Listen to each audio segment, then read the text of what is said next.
Should transgender athletes be allowed to compete at the highest levels? That's the question in Melbourne this weekend as New Zealand's first transgender weightlifter enters the international arena.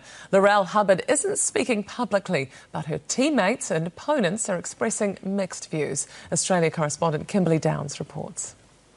At this year's Australian International, there's an issue weighing on the minds of the New Zealand team. There's been a few whispers around and stuff, but our weightlifting community, even internationally, is quite small and we're quite strong, so I'm sure she'll have nothing but support. She's talking about her 39-year-old teammate Laurel Hubbard, formerly Gavin Hubbard. Laurel's claimed the Commonwealth Games bronze medalist's spot in the over 90 kg group, forcing Lambrex to drop down a weight division. I fully support her choice in doing what she's doing.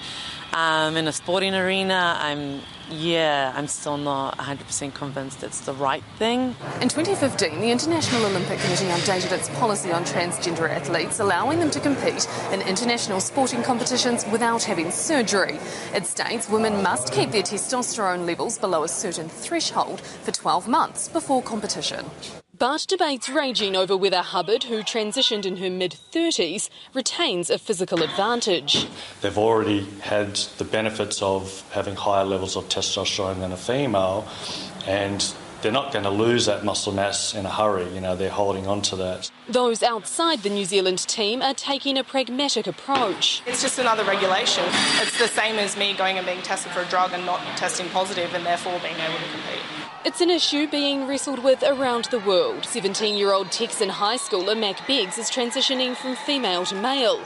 Mac's unbeatable in the girls' class. But a new ruling means school athletes in Texas must compete according to the gender on their birth certificate.